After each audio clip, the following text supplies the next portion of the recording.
Are you listening to us on Apple Podcasts or Spotify or any other platform where you can leave a rate or review? Do you like what we're doing?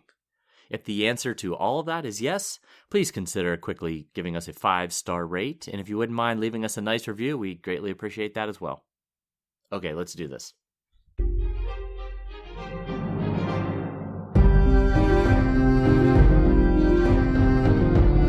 Hello, welcome to the Ghosts of Harrenhal. My name's Simon. And I'm Jenny.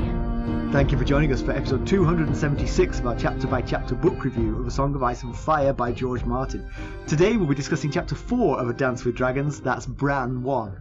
As always, we'll chat about the chapter and try not to spoil any future plot points for you unless you have a BMAC sustainer tier that includes spoilers. Then we will spoil things for you. Regardless, hopefully we'll provide you with some entertainment along the way. We'll summarise what happened, discuss our thoughts on it, provide some useful background, compare it to the television show, indulge in a little pedantry, and cover some relevant news and listener correspondence. Be sure to check out the show notes, they'll provide some additional information about the characters and other things of note in this chapter. How are you, Jenny? It's good to see you. It's good to see you. I am currently kind of freezing. Yes. We are both calling from a cold snap, but yours is considerably colder than mine. Yours is minus 21 Celsius. That is really cold. It's really cold, yeah. I'm not a fan. Wow. Well, we don't get that kind of extra. Maybe we do, but it's minus 5 Celsius here, 23 Fahrenheit, and we've had almost 4 inches of snow. So very winter wonderland, which I've been singing all day to the annoyance of my family. Yes, that breaks my no Christmas song rule after Christmas. But wait, is that Christmas? I mean, I think of it as a Christmas song, but I guess technically it is more of a winter song. Yeah, but, you see, yeah. I get away with that one. Thank you. I chose it very specifically because of your rules. So, well, thanks for joining us. I realised this afternoon, the three of us, me, you, and McKelly, were having an instant message just to sort of make sure we were all lined up. And I realised that I had no idea why McKelly wasn't going to be here tonight. He said, "Oh, I'm on a plane," and I was like, "Okay, I guess that's why he's not going to be here." But it turns out he's gone to Florida, which, given how cold you and I both are, seems like a very wise move. It is very wise, and I'm quite jealous. Me too. So we've got a Bran chapter tonight, and I look back and I think it's 76 chapters since we hung with Bran, which is it's been a very long time. Yeah, I mean, if you think about it, that will be a year and a half of episodes. And coincidentally, the last time was a live episode, so there's always something with Bran episodes. This time it's special guest. Last time it was live. You remember when we did the live episode when I think me and McKelly were on video sitting next to each other? Yeah. Mm-hmm. And then my wife turned up for that one. Do you remember? I do remember, yeah. My heart still clutches at the sort of thought of her. No, not in a sort of like, oh, the romance of it, but in the, oh God, she's seen me doing this now.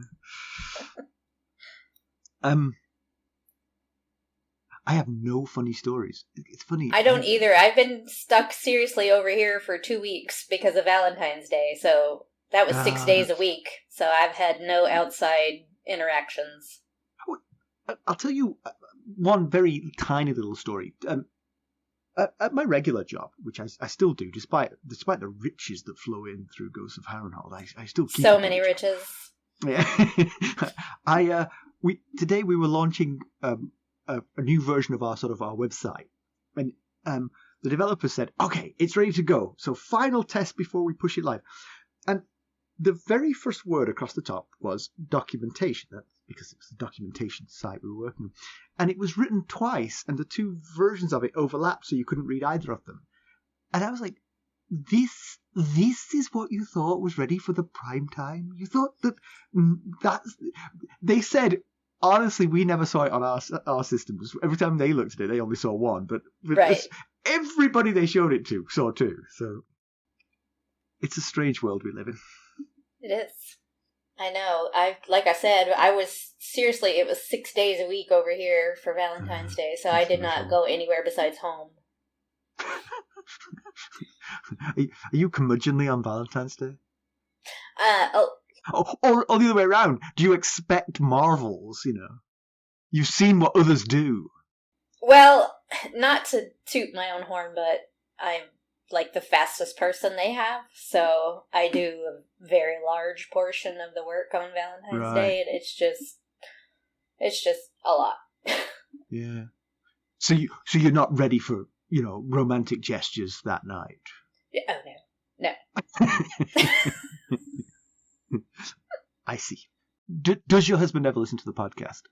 He does not listen to podcasts. I've never seen him listen to a podcast. Not even your episodes? If I go back and play them to myself, he listens. But just to go look it up and listen, no, he does not. How was the experience of hearing yourself back? I don't like it. Yeah. I prefer not to. Yeah. I tell you, I find the outtake episodes are the only ones that I can enjoy. The real episodes, I hear the stumbles and the flubs and, and the whole thing is just painful for me to listen to. But the outtakes I find entertaining because, we were just messing up at that point. Honestly, last time when it was the three of us and we did that little outtake at the end after the music is the only thing I listened to back last time because I thought that was amusing, but I did not listen to the rest of it.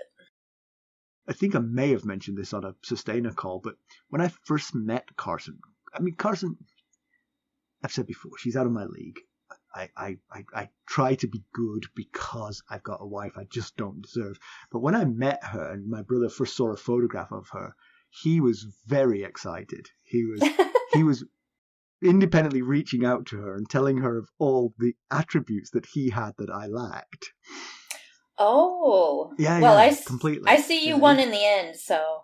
Yeah, I mean, he's wrong, obviously, but he said something that's always stuck with us ever since, and we quote it quite often. He said he's my brother Simon is book smart, but I'm more world wise.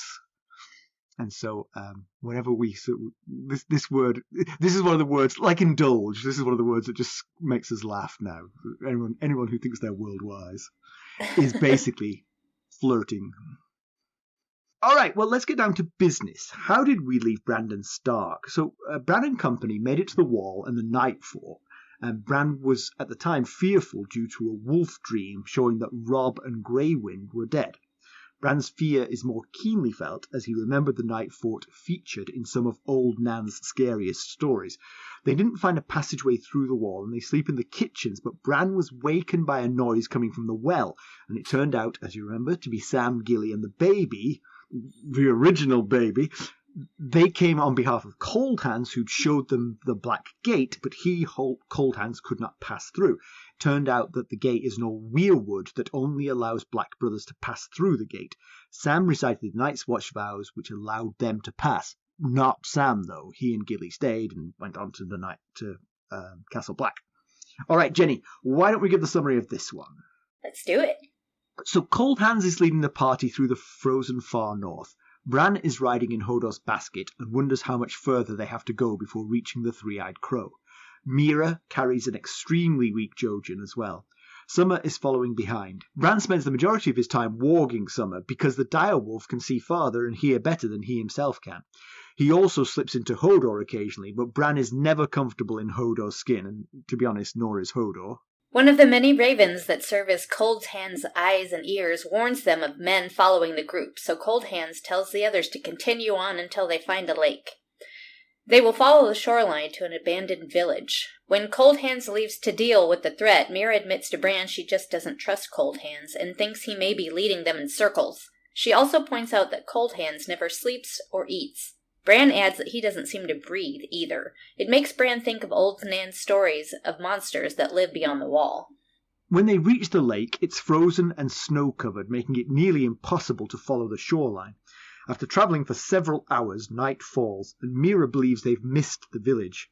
Bran wargs Summer, who is able to locate it. The village is still intact, unlike many they'd passed on their journey north. They eat a meagre supper of acorn paste in the long hall. Jojen refuses to eat, but reassures Meera that this is not the day that he dies. Bran cannot sleep and slips back into Summer. Summer is long leagues away as he smells blood in the air, sensing a kill. Upon arrival, he finds a small pack of 3 wolves, a grizzled old male, a female, and a younger male. They are standing over fresh corpses, the men who are following Bran's group. Bran, as Summer, recognizes the older male as a warg. There is a brief fight, resulting with Summer taking control of the pack. He feasts on the human flesh. Bran awakens to find Meera by a fire, roasting a sow that Coldhands had returned with. When asking about the foes following them, Bran reveals that he knows that they were men of the Night's Watch.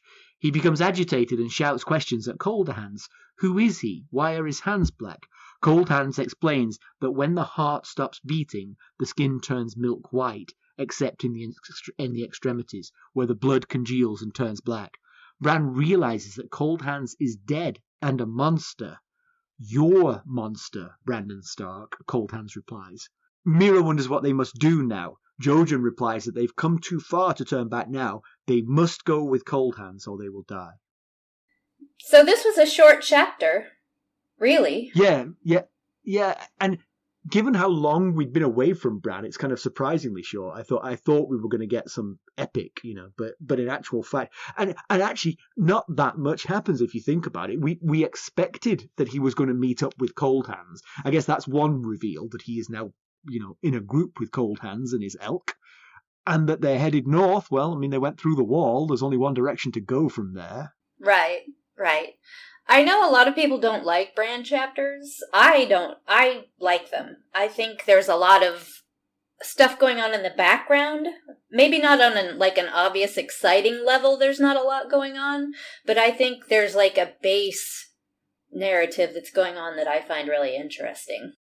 Yeah, I actually think, partly because of my knowledge of the TV show, but in actual fact, the whole Bran's story arc is so important to the reveals of things that have happened in the past. Yes. That there's nobody alive who could know. I say that, but there is one person alive who would know the thing I'm thinking about, and that is Meera and Jojen's father. Right.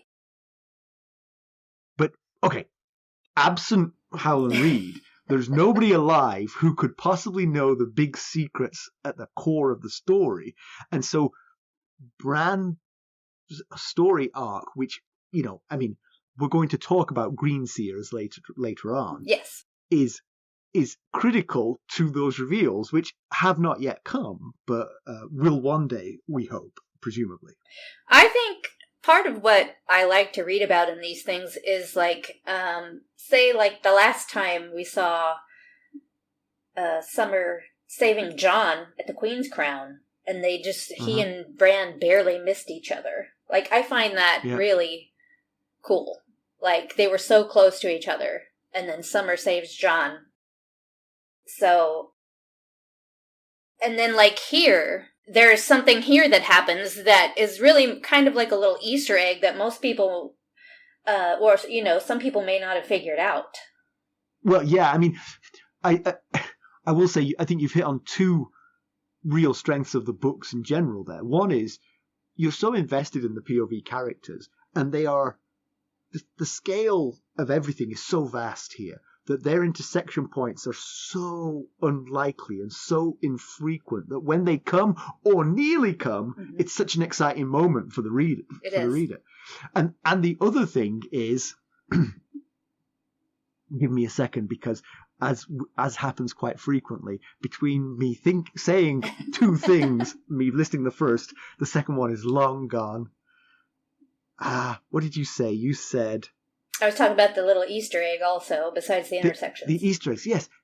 With regards to the Easter eggs, the book really stands up to deep analysis. No, not deep analysis, but analysis, because if you just read it on the surface, you're going to miss the things that you can see if you think about it just a little bit deeper. You're the one we're going to talk about this in a second, and you're the one who revealed it to me, and I was like, I never would have thought of that. But actually, when you do mention it, I'll say that there is an interesting parallel in the TV show. The story is quite different, but they put strands of the book into their different storyline. Oh, okay. I'll mention it when we get there. I'll be interested to hear that then. All right, so this Easter egg that we're talking about is the 5 men that were following Bran and company. Who are no longer following them, right? They are wolf. Yes, they are dead now. Right, okay. So they are mutineers from Crasters. And the man who Summer feasts on is Ololapand. He's the one that killed Mormont. I mean, it's been a long time coming, this little bit of revenge. It but has. I'm quite glad of it. I am also. I was glad to see they got what they got, as macabre as that sounds. It's okay. This is a no judgment zone. We can be horrible here. So the question is, do you think that they were whites at the time? Or do you think that they were still just men? Well,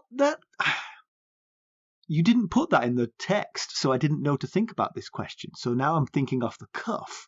And I'm going to say that... Oh, okay, you did put it in there. Sorry. I see that now. I'm going to say that I assumed that they were still men because the wolves were eating them. True. Have we seen the wolves eating whites before? I don't think so, but have they come across any? Summer was thinking about Coldhands during this chapter, and he thought, I mean, it's a sort of shared Bran Summer thought, that he smelled cold and dead, as if he himself wasn't particularly interested. He was very interested in the elk. He wanted to eat that. That's true. Yeah, he may not want to eat them if they're already dead. That was my thinking. That's my thinking. But that then, if you go down that route, them being whites justifies them following this group of people. Yes, right. If they're not dead, why are they following this group of people? They had Craster's Keep. They were safe and secure and relatively warm. That's true, and I've seen a little bit of speculation online as to why they might have been away from Craster's Keep, and I don't know if we can figure out exactly how much time has passed between Craster's Keep and now, but some of the speculation is maybe they already used up all the supplies because they didn't think about future. They were just using it up willy-nilly. Or maybe they thought about maybe the Night's Watch would come back looking there since they knew about it and maybe try to kill them. Maybe there's some infighting where they no longer, they achieved their goal and now they're fighting amongst themselves for some reason. Right, yeah. Yeah, all of those track. I mean, I can certainly see all of those contributing or being, the possible reasons. So yeah, we can speculate on reasons why the human traders of the Night's Watch might leave Craster's Keep and pursue a group of vulnerable people. Yes, so that further puts evidence in the I don't think they were whites camp, because I tell you one thing that Summer would have mentioned they had blue eyes or something like that. Yeah, that's true. He would have put it in the chapter. That's true. Yeah. Why do you think the Ravens helped? Do you think he just needed extra help because there were 5 of them and 1 of him, or? It describes them as their eyes are gone. So, just to blind them and make it easier to fight them? Oh. Well, interestingly, that also gets rid of the blue eyes. So yes. Perhaps Summer would not have noticed. Maybe that's, from George Martin's perspective, that's a reason to get the Ravens involved, to leave the mystery of whether or not the men were whites or not, because they didn't have eyes to tell. Yeah, I mean, he was outnumbered, Coldhands. But if he's already dead, then would it really matter? We'll be right back. Hello, friends. Are you ready to make some unforgettable memories? Well, if so, consider the Marriott Bonvoy program. Discover the perfect destination for your summer getaway and unlock exclusive deals on luxurious accommodations. With our affiliate partnership, you'll enjoy unbeatable savings and a seamless booking experience. Don't let summer slip away. Visit Marriott Bonvoy today and make this vacation season one for the books. Use our Ghosts of Harrenhal affiliate page to check it all out and buy Bonvoy points or give some as a gift. The link to our page is in the show notes. If they were already dead, some of these undead have got to die, you know. Yeah, I don't know. I mean, I thought I didn't really think about the ravens being involved in the fight. I mean, obviously, if you've got sort of warg powers over a flock of ravens, it's very handy when you're tracking someone to have that. And so taking them with him made a lot of sense. I don't know. But to attack their faces and take all of their eyes out, to me, was just kind of something of note. Yeah, I mean, they are ravens. You'd think that's what they would do. You know, if Coldhands went in there and just took care of them, he might be like, all right, boys, feeding time, you know. And that could be, but if there are so many ravens and only 10 eyes, that's 10 not eyes. a lot of that's not a lot of food for that many ravens. I don't know, just questions that came up to me while I was reading. Yeah. And then so when Summer wins the fight with the old wolf, and because we've just read the prologue not so very long ago, we know who the old wolf is, right? The yes, old we wolf do. is the warg remnant of Varmyr Sixskin. Yes. So, and that's why Summer Bran recognized the warg within, and Summer makes. I mean, to be fair to Varmyr, this is not a very fair fight. I mean, this is an old wolf that's lived north of. It's got one eye, right? Yes, one eye. I mean, and with with those ravens around him, he's lucky to have that many. But he's fighting in his prime of his youth direwolf. It's not a fair fight. Not at all. Not only is he much bigger, but it's described as an old wolf with one eye, so that seems like a pretty unfair fight. Yeah. So when Summer wins that fight in short order and somehow manages to not kill the old wolf, it appears, the pack becomes his, and they offer him the choicest cuts of the now dead members of the Night's Watch, or long dead members of the Night's Watch, we're not sure. And Summer goes and eats it, and Bran is still in there, and so Bran is getting the taste of human flesh here. And I don't know about you, but I remember Hagen from the prologue, and he thought that was kind of an abomination, right? To be eating yes, human he did flesh. think that, and I was thinking that maybe, as soon as Bran knew that Summer was going to eat the man, that he should have hopped back out of there, but he does not. Yeah. So yes, I do wonder actually if Varmyr was lucky to have a teacher, even a teacher as kind of like restrictive as Hagen was. It probably is useful to have some kind of guardrails for what you should and shouldn't. I was going to say, nobody has ever told Bran what he should or should not do, so... Right. But it just seems like on some level that there would be something there telling Bran, oh, maybe I should not be. I do wonder if hunger plays a part. I mean, if that could be because he's also hungry back in his own body. Right. Yeah. Right. Yeah. Which kind of ties into what we might talk about next is... Yes, let's talk about that, because it is slightly strange that these 5 men and 3 wolves, who weren't a team in any way, shape or form, it seems like the 5 men were tracking Bran and company, and the 3 wolves were tracking those 5 men with an eye to eating them. They were carrying a pig with them. Yes, I think that we can all agree, or most of us can agree, that was not a pig. That was with them. So the healthy skepticism that you bring suggests that the sow that Coldhands brought back for Meera and Jojen and Bran and Hodor to eat was in fact one of the 5 dead people. Now, see, I did see some people online arguing that the rest of the group wouldn't eat human flesh if they knew it was. Well, if he field dressed it, you're not going to be able to tell what kind of meat that was. Yep. So that does make an awful lot of sense. I mean, in my mind, as I read the chapter, I saw a pig with a curly tail being turned on a spit. Clearly a pig. Right. But you're right. That's not how Coldhands would have brought it back, even if it was a pig. No, because It does say in the chapter that it's hunks of meat. It doesn't say anything about an entire pig. Right. So, I wonder if Bran recognized the taste. I wonder if he was like, oh, this is familiar.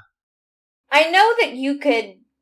Do you taste what the wolf is eating? Have we seen that before? I mean, I know you could taste like warm blood, maybe, or... Yeah, I mean, I always felt like the person warging was getting that sensation, sort of like Violet Beauregard chewing the gum. But it's been cooked, though. It has been cooked. It has been cooked, yes. That I was going to finish with that. It absolutely has been cooked, and so that would change the taste. Yeah. But you gotta wonder if Bran of all of them would be like, something's suspicious about this. He doesn't seem to. No. Again, probably hungry. So it got me thinking about this. I mean, I honestly, I didn't really think about this very much until you put it in the notes, but then I started thinking about it a lot, and it's been hard to shake that thought all day, to be honest. So thanks. You're welcome. There was that plane crash in the Andes, right? Where in the 70s. Plane crash, yeah. Mm-hmm. And I know that in sort of recent documentaries about that, the sort of like survivors and the families of the victims have sort of got together and sort of celebrated the fact that the survivors are the survivors because they ate the victims, and it's sort of like there's sort of a bond between the families, the families of those who died and those who live. And yes. It's gruesome, but, and I have a slightly, I might have a slightly skewed perspective of this as well, because I don't know if you know, but I don't eat meat. I do know that, yeah. Yeah. And so I'm imagining that if I'm hungry enough to eat meat, then I'd probably be hungry enough to eat human meat as well, sort of like, it's probably less of a prohibition for me than it would be for a meat eater, Yeah, I mean, it's a... I will say, listeners, Jenny is looking utterly horrified at this. Well, I was going to say, I read a book on that plane crash in the Andes by one of the survivors, and there was a wife of one of the survivors who did end up dying because she couldn't eat the meat. She couldn't do it. Huh. So... I think that would be me, but you never know until it happens to you. Yeah, of course. Of course. Everything we talk about like this is always like, you don't actually know. It's like, you try and picture yourself in that situation, but that situation is that situation. It's like, I am absolutely convinced that in any kind of war situation, I would be quivering under the table and not doing anything. But you never know. I might actually surprise myself. There's actually another famous case here in the United States called... there was the Donner Party, and this was back in the frontier days where they went west in a covered wagon and had some really bad trouble in different places and weather problems, and they ended up, I think it was around Utah, where they ended up running out of food, and some of their party had died, and they ended up doing the same thing, where they ate some of their party to survive, and they ended up making it on further west eventually, but it did come out what happened. So you wouldn't tell too many people voluntarily. No, I think, as in the case of the plane crash, it was kind of figured out with anybody being told. Right. Yeah. Because the people from the plane crash, it's kind of getting off track now, but anyway, the people from the plane crash kind of told some inventive Robinson Crusoe stories about how they survived and what they ate, and then people were kind of like, nah, I don't think that's what happened. Interesting. So, I didn't know that. Yeah. Don't worry about digressions. We're just one long digression. The whole thing really is. I remember being British, I am very fascinated by mad cow disease and the human equivalent, which is Creutzfeldt-Jakob disease. And I remember reading that there was a tribe in, I'm going to get it wrong, Papua New Guinea, sort of like in the Pacific somewhere.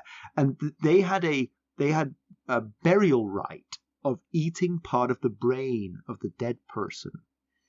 And they caught some very similar disease to Creutzfeldt-Jakob disease and actually sort of passed it on through this practice and eventually became sufficiently aware of it to realize what was causing it and to change their ritual because of it. Nice. Yeah. Ugh. So that's why I had that question in there about, is it okay if you're starving? Yeah. Well, I mean, I guess that's a personal question. yeah. I mean, if you're trapped somewhere in the jungle or on a mountain right now listening to the podcast, just do what you got to do, okay? No judgment here, right? So Coldhands definitely seems to be dead. This seems irrefutable. He doesn't breathe. He's got cold hands. Summer doesn't fancy eating him. I mean, it just seems like all things point there too. So what is he then? I mean, is he... See, my feeling was he's some kind of white who has kept his humanity somehow. Yeah, because he doesn't have the bright blue eyes. Because he doesn't have the bright blue eyes. So he's not just a pure white. Right. You wrote an interesting idea. Oh, yes. Is he being warged? Is Coldhands being warged? So you're thinking that there is somebody else who is animating him. It could. I think it could be possible. Yes. I mean, we don't know for sure how the warging works as far as if it's a person in there. Would you have to constantly do it? I don't know. Yeah. Because we don't think you can stay warging into someone when that someone dies, right? Because isn't that what happened to Varmyr with his dog? Right. So, but warging into someone just after they die and sort of reanimating them is an interesting idea. How does the white magic work is what I want to know. Like, how... Yeah. How could he be a white but not a white? Yeah. Yeah, and it's also interesting he doesn't show his face, which leads a lot of sort of like, well, who is he? Who is he? I was wondering, is it because he's recognizable, or is it because, as he talked about blood going to the extremities, like your nose would be maybe gone at that point? Maybe, yeah. If he's recognizable, who is he? I mean, he's dressed. He's alluded to the fact he was a member of the Night's Watch, hasn't he? Didn't he talk to Sam about that? Right. No. Yeah. Well, no, he knew where the gate was. Right, he knew where the gate was, and he is wearing black. He is wearing blacks, yeah. But I don't think it's specifically been stated that he's a man of the Night's Watch. Yeah.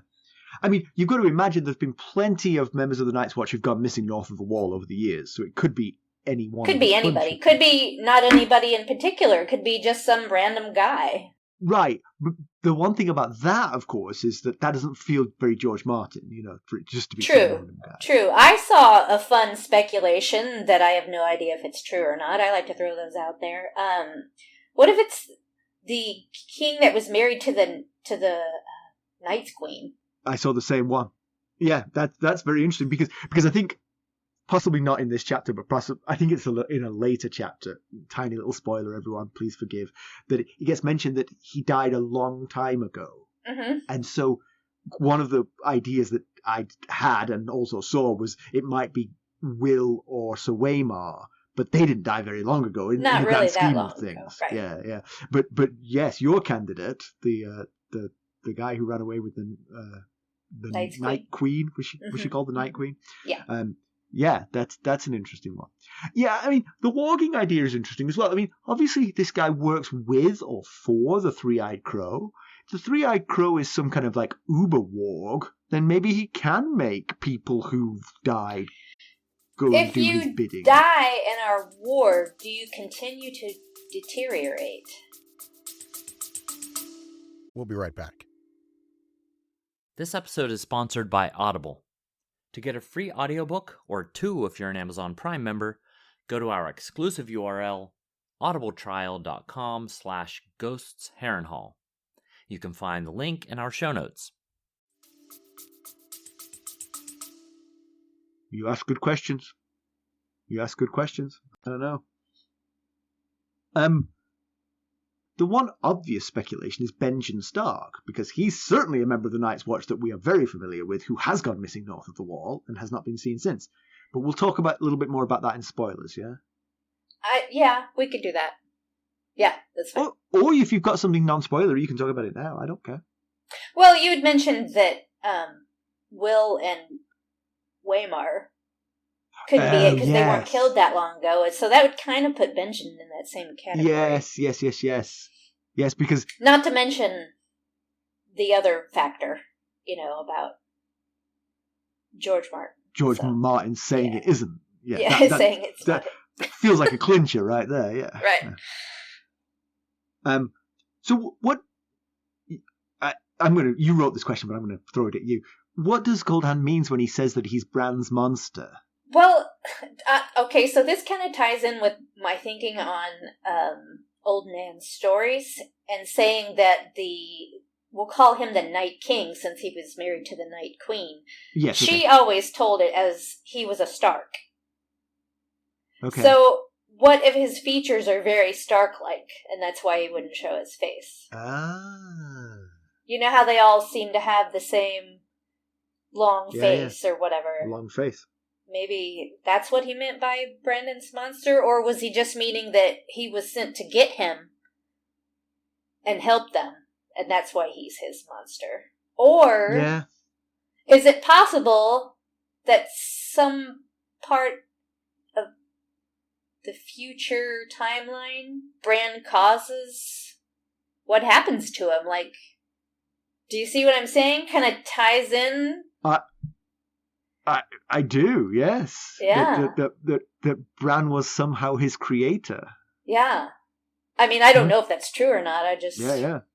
Yeah. Yeah, I mean, actually, there's only 3 Bran chapters in this entire book. I mean, I know. I was thinking we were going to get a ton of Bran, but in actual fact, I just think with the time traveling thing, it's kind of like it's too much could be revealed, I think, if he had too many Bran chapters. Yeah. So that's why he limited him. I also wondered, and this I don't know if is getting a bit too far down the spoiler path, but I wondered if he meant that he was some kind of manifestation of Bran, which maybe ties into the sort of like if he was a Stark, that would perhaps be what he meant. But but also maybe in the same way that Summer is a manifestation of Bran.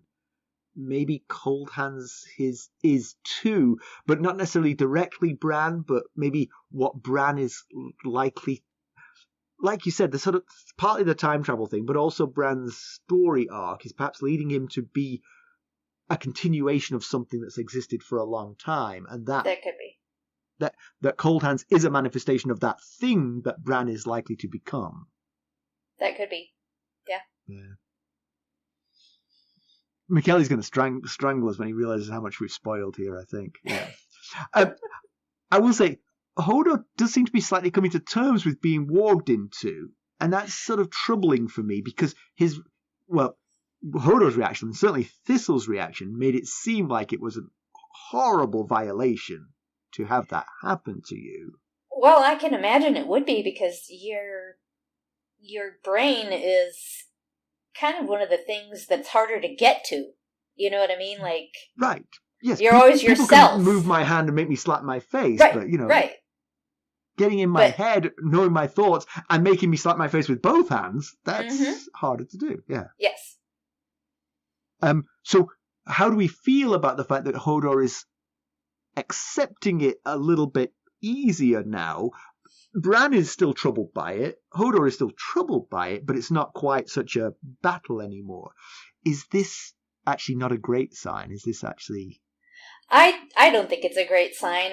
I don't know if we look at it unfavorably because of the chapter that we just read recently, the prologue, where we had all these rules that you're not supposed to do. Yeah. But it does seem like a violation. Yeah. And just becoming used to the abuse, people can get used to just about anything. And but it doesn't mean it's not necessarily... That doesn't mean it's right. Yeah, exactly. Yeah. Okay, so again, I'm latching on to this. Whoever Bran is going to go and find and see, perhaps will give him a little bit of advice on things he should and should not do. And you would hope so. Yeah. I think there needs to be some rules. Yeah. So Jojen is becoming very ill and weak as he moves further north of the wall. Do you have any speculation as to why that would be particularly? I mean, just he's a small kid and he's north of the wall and it's terribly cold. Is that it? because it seems like Bran, who has a handicap, would be affected also. I mean, he's not very old or big either, and he can't move of his own volition, so... Yeah. I don't know. It seems strange to me that he would... Yeah. I wondered if... But the speculations I have on that don't make any sense to me, so I'll voice them and then shoot them down immediately. But it's like, he seemed to have a mission to help Bran get to this point, but now he seems to be sort of like handing the baton over to Coldhands, and he's not needed anymore. That would make a lot more sense, though, if Jojen was some fictional character, a magical character, but he wasn't. Right. He was just a kid. He had the green sight or whatever whatever he had, but he shouldn't wither just because he's fulfilled some task that he saw himself having. I wouldn't think so. Yeah, I don't know. I mean, it could just be he's cold and sick, That could be. Maybe he's caught a chill and it just got worse. Yeah. So as we said, the old wolf that Summer dominates is Varmyr. Do you think there's any chance that Thistle is stalking Varmyr? Remember there was that sort of like... I think there is a chance of it, because remember when Jorah Mormont was attacked at the wall, the white seemed to have recognized him. Yeah. So if she's angry at Varmyr and has figured out he's gone into the wolf, that could be possible. Yeah, and so conceivably, if she's tracking the wolf was tracking the Night's Watch was tracking Bran and company, there could be Thistle and her friends, her multitude of friends, could be on their tail now. Could be. Worrying. Mm-hmm. Well, I was just going to say, I think that tying back to people not liking the Bran chapters, I think there is a level of things that are creepy and dark going on in these chapters. And it's almost like a horror story inside of a story. It is, and actually, talking to you about it has made me more horrified by it, I have to say. I read on a surface level and I don't think about all the horrors underneath. Like for example, the cannibalism that runs quite strongly through this chapter. Yeah. But yeah, you're right. It is. I mean, there's a lot of creepiness here. If you think about this as sort of being a sort of like a movie, you've got the cannibalism, you've got the whites, you've got being led by the undead into the unknown. Mm-hmm. You've got the ravens pecking out the eyes. It is a pretty gruesome chapter if you think about it in totality. It is. Okay, so next up is some spoilers. Jenny and I are going to talk about spoilery things, and if you're in one of the upper tiers of the Buy Me a Coffee sustainers, you'll be able to listen to it. So join us if you want. Okay, so thanks for the spoilers, Jenny. Okay, we're going to move on to background, but I'm going to interject something we didn't put in the summary, but which matters to why we're doing this background that we're doing. Meera asked Coldhands who the three-eyed crow was, and he replies, "A friend, dreamer, wizard, call him what you will, the last Greenseer." So, take it away, Jenny. Background on Greenseers. Greenseers were wise leaders of the children of the forest. Greenseers were wargs, and they also had greensight, which were prophetic dreams. The first men believed the Greenseers were responsible for carving faces into the heart trees, which must have been very unhappy people, because they're all either angry or sad. Anyway, it's believed the Greenseers could see through the faces of their weirwoods and could even see the past and the future. During the War of the First Men and the Children of the Forest, Greenseers fought for the Children of the Forest. Their magic shattered the arm of Dorne into the broken arm and into the stepstones, and flooded the neck. The Greenseers signed a truce with the First Men at the Isle of Faces. I wonder if the First Men chopped down all the happy ones just to create this myth around... Just to make them look like they were scary people. Look at all these miserable faces you've left. Maybe all the ones in the South were happy, and that's why they got rid of them. That's it. Well, Yeah. On days like this, McKelly's smiling from ear to ear while we're shivering here doing this. All right. So comparison with the television show. So Coldhands hasn't been seen at this point in the book, and it's Jojen who seems to be the herald and the guide towards the Three-Eyed Crow completely. He's taking that role. So we haven't had Coldhands. The story of the remnants of Craster's Keep terrorizing the kids is developed more in the show. They are actually captured and held at Craster's. I don't know if you even remember this. I remember. Yeah, I remember. And they're saved from death by a raid on Craster's by Jon and company. And Bran really wants to say hi to Jon at that point. I mean, this is their second near miss. And Jojen prevents him, saying that there's no way that Jon would allow Bran to continue his quest, which I think that's probably true. If you were Jon Snow and you found Bran at Craster's Keep, you would not let him go wandering off north. You would not, no. No. No matter how compelling Jojen's green dreams might be.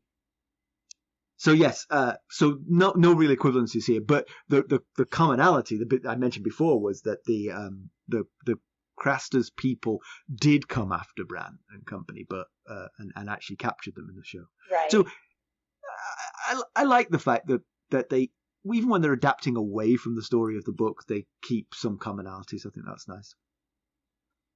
Pedantry Corner, I didn't even look. I'm not going to look for pedantry while I'm talking to you, Jenny. Thanks, Simon. I appreciate it. Yeah. I see here where you have the not news by Simon, because McKelly usually handles this part.